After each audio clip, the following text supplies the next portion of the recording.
खुलुमबाय। गिबियावनो नोंथांमोनखौ JB Boro news चेनेलाव बरायग्रोबाय। नोंथांमोननि थाखाय फुंबिलिनि मोननैसो खौरां लानानै फैबावलायबाय। मिजिंथियो नोंथांमोना खौरांखौ जोबजासे नायलांगोन। मैया 2024 मायथाइनि 21 फेब्रुआरि बे गोथार साना NDFB नि दैदेनगिरि डियारनाब्ला एबा रन्जन दैमारी बिथांनि 64थि जोनोम सान। बर' हारिनि थाखाय आलादा बड'लेण्ड सोरजिनायनि सिमांजों NDFB आफादखौ जोनोम होजेननाय NDFB नि गायसनगिरि रन्जन दैमारी बिथांनि 64थि गोथार सानखौ उदालगुरि जिल्लानि सिङाव थानाय हरिसिङा देवलगुरिनि सकआव मैया सानसेनि मेहेरगोनां हाबाफारिजों उदालगुरि जिल्ला इउनाइटेड फराम अफ एक्स NDFB नि बानजायनायाव 64थि गोथार सानखौ फालिनाय जायो। बे मेहेरगोनां हाबाफारियाव ओनसोलनि रायजो राजाफोराबो बाहागो लानायजों लोगोसे BTC कन्ट्राक्टर गौथुमनि गाहाय नेहाथारि बिक्रम दैमारी बिथाङाबो बाहागो लायो। बिथाङा बे मेहेरगोनां हाबाफारियाव बाहागो लानानै डियारनाब्लाखौ लानानै गावनि सुजुनाय मेथाइखौ लाइभ पारफर्मेन्सनि गेजेरजों गेवलां 64 बोसोरारि जोनोम सान फालिनायनि गेजेरजों रायजो राजाफोरनि सिगाङाव बेखेवनानै होयो। साननैसोनि उनावनो बे मिउजिक भिडिअ'खौ रिलिज होनाय जासिगोन होननानै बुंथिदों बिथाङा। रन्जन दैमारी बिथांनि थाखाय आरो जेलाव थानांनाय NDFB बिथांमोननि थाखाय जेबो मावनो हायैखौ लानानै गावखौनो दुखु मोननाय फोरमायदों बिक्रम दैमारी बिथाङा। दिनै NDFB नि आलादा बड'लेण्ड दाबिनायनि सिमांखौ BTR नि प्रमद बर' बिथाङानो मावनो हायाखैब्ला आं सोर होननानैबो गावखौनो सोंथि खालामो बिथाङा। आरो BTC सुक्तिनि गेजेरजों हाग्रामा महिलारि बिथाङा गोबां मुंख्लं नखरफोरनोनो साख्रि होनो हादोंब्ला प्रमद बर' बिथाङाबो बड'लेण्ड मुभमेन्टआव मुंख्लं जानाय नखरफोरनो साख्रि आरो रिहेबिलिटेसनखौ सम थानायावनो होनो हानांगोन होननानैबो बुंथियो।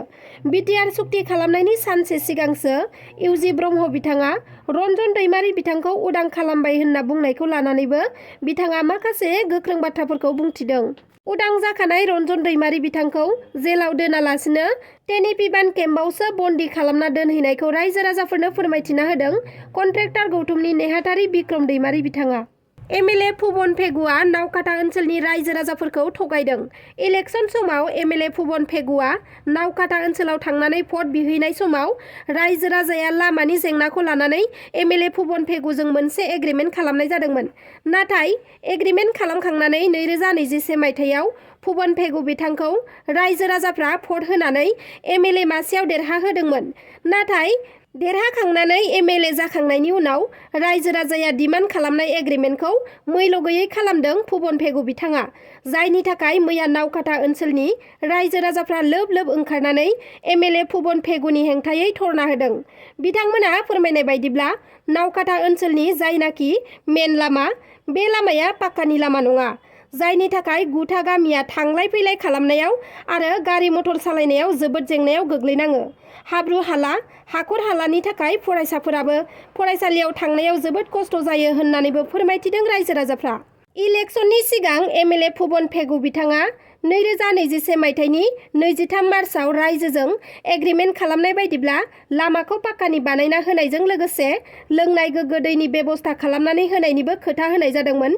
नाथाय 5 बोसोरनि सिगां बानायना होगोन होनै होनै रायजो राजाफोरखौ थगायबोगासिनो दं। 10 बोसोर MLA जानानै भुबन पेगुआ रायजो राजाफोरखौ नायफिनालासिनो बेबादि थगायनायनि थाखायनो गुथा गामिया लोगो नांनानै MLA भुबन पेगुनि बे एग्रिमेन्टखौ लानानै सावरायनो थाखाय न'सिम थांदोंमोन। नाथाय रायजो राजाफोरखौ MLA भुबन पेगुआ खेर खालामाखैमोन। जायनि थाखाय बिथांनि सायाव रायजो राजाफ्रा दुखु मोननाय फोरमायथिदों। 1965 मायथाइनिफ्रायनो रायजो जाबोनाय बर' रायजो राजाफ्रा दिनैसिमबो गाज्रि लामाजों हान्थिनांबाय थानायखौ लानानै जोबोद दुखु मोननाय फोरमायथिदों आरो जाहाथे BTR सरकारनि चिफ प्रमद बर' बिथां आरो लोगोसेनो गोजौ बिबानाव थानाय MLA बिथांमोनहा जाहाथे नावकाटा ओनसोलनि लामाखौ बानायना होयो बेनि थाखाय खावलायो रायजो राजाफ्रा। बेजों लोगोसेनो लोंनाय गोग्गो दै जगायनाय आरो दैमा सेर सेर माथावरि होनानै दैनि खुरखानायखौ होबथानो थाखाय हास्थायनायखौ जाफुंहोब्लानो सरकारनि साननायखौबो जाफुंहोगोन होननाबो बुंथियो आरो जुदि बिथांमोननि हास्थायनायखौ जाफुंहोआब्ला फैगौ लकसभा बियाबनि इलेक्सन समाव गासै 9था गामिया सरकारनो भट होनाय जानाय नङा होननानैबो गोख्रों हुमखि होदों ओनसोलनि रायजो राजाफ्रा। खास्रि बिस्रि सोमोनांथाव बुथारनाय जाथाय। दायनिनि सन्देहआव सासे आइजोनि जिउ खहा। सुबुं माहारिनि गेजेराव खोमसि फोथायनाया दिनैनि बे जौगाफु मुगायावबो जोबनो थाङाखै। अजा बा फुजा होनानै नायखांग्रा फुजारिफोरनि बायदिसिना बुंनाय बाथ्रायाव दिनैसिमबो 100% 80% सुबुंफोरानो अजा बा फुजारिखौ फोथायो होननानै आं सानो। फुजारि बा अजा नायखांनायनि गेजेरजों सोरखौबा दायना दायनि साजायना बुथारबोनाय जाथायाबो दिनैसिम जोबनानै थाङाखै। फिन बेबादिनो खोमसि फोथायनानै सासे रान्दि आइजोखौ दायनिनि सन्देहआव गोदोना दानस'नानै गालांदों। बेबादि गिथावना खास्रि बिस्रि बुथारनाय जाथायानो जादों क'क्राझार जिल्लानि गसाइगाव महकुमानि सिङाव थानाय सयतपुर ओनसोलनि फाहारपुर होननाय गामियाव। सासे हौवा थैजानाय रान्दि आइजोखौ सोरबा सिनाय मोनि सुबुङा दायनिनि सन्देह खालामनानै थांनाय बुधबार हराव गोदोनाखौ दानस'नानै गालांदों होनना मिथिना मोननाय जादों। दायनि सानना बुथारजानाय आइजोनि मुङा जादों माइना हादसा आरो बिथांजोनि फिसायनि मुङा जाबाय रुंसारि मुरसे मुर्मु। गुबुन फारसेथिं जायगानि सुबुङा फोरमायथिनाय बायदिब्ला गामिनि सुबुंफोरा माइना हास्ता मुंनि बैसोगोरा आइजोखौ दायनि होनना सावरायलायबाय थायोमोन। नाथाय न'खराव रावबो गैयैखौ सुजुग लानानै थांनाय हराव गामिनि सुबुङासो बुथारलांखो ना गुबुन जायगानि सुबुङासो बुथारलांखो बेखौ मिथिनानै मोननाय जायाखै होननानै फोरमायथिदों। बे जाथायनि बागै आसाम पुलिसआ बुथारग्रा दायनिगिरिखौ हमनो हागोन ना हाया उनावसो मिथिना मोननाय जासिगोन। रायजोआव फिन आरोबाव इभेक्सन खालामबावसिगोन। 10,000 नखरफोरखौ इभेक्सन खालामनाय जासिगोन सरकारा। बिनि सिगाङावबो हाग्रा ओनसोलनि सरकारि हायाव रायजो जाबोनाय गोबां सुबुंफोरखौ न' सिफायनानै आलाय सिलाय होस्रांबोदोंमोन। दा आरोबाव फिन सरकारि हायाव संसार जाबोनाय 10,000 नखरफोरखौ न' बां सिफायनानै होस्रांनाय जाबावसिगोन।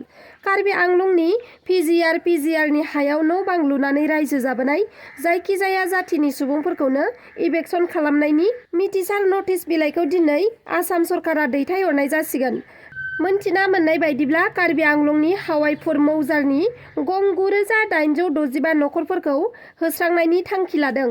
बे एखे समावनो फुल'नि बेंखनावबो गं 103 नखरनो इभेक्सन खालामनायनि नटिसखौ हरनाय जागोन आरो बे गोख्रों फोसावथायखौ फोसावनानै होदों कार्बि आंलं अट'नमास काउन्सिलनि गाहाय मावफुं सोद्रोमा तुलिराम ब्रह्मार बिथाङा। बे बाराव सोलिगोन गिदिरथार इभेक्सन। कार्बि आंलंआव जेसेबां दल संगठन आरो गासै पलिटिकेल पार्टिनि दैदेनगिरिफोरखौ लानानै 3 घन्टा सावरायलायनायनि गेजेरजों सुप्रिम कर्टनि बिथोन बायदियै बबे बबे ओनसोलनि सरकारि हायाव सुबुंफोरा न' बां लुनानै रायजो जाबोदों बैफोर नखरफोरखौ होस्रांनाय जासिगोन सरकारा। सनितपुर जिल्लानि दिखियाजुलियाव सानै आइजो सिखावजों लोगोसे उन्दै गथ'साखौबो हमनो हादों। रायजोआव रांखावरिनि आंखालाव गोग्लैनानै खायसे सुबुंफोरा गुबुननि रांखावरि मुवा बेसादफोरखौ खावनो हमगासिनो दङ। थिग बेबादि समावनो 3 आइजोआ सानै सिखाव आइजोफोरजों रांनि थफ्ला खावजादों।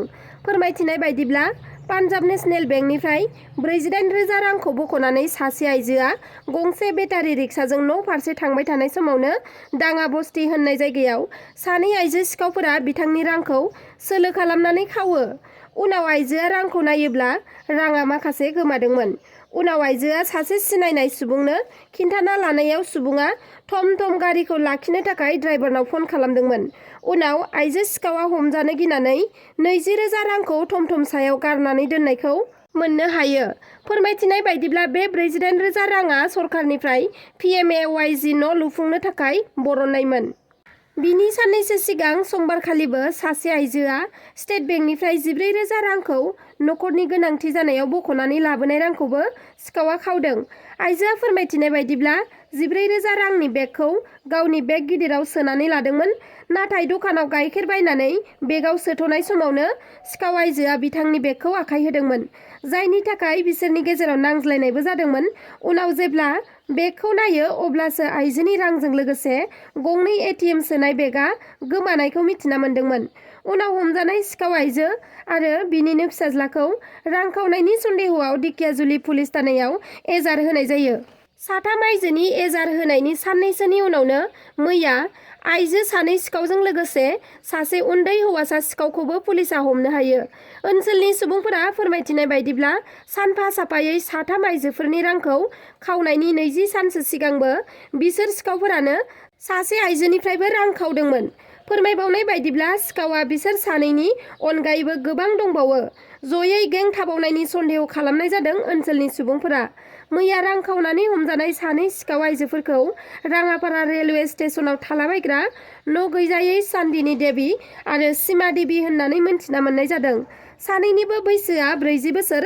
दायो बिसोर सानै सिखावफोरजों लोगोसे उन्दै हौवासाखौबो पुलिस बिफाना एरेस्ट खालामबाय होनना मोनथिना मोन्दों।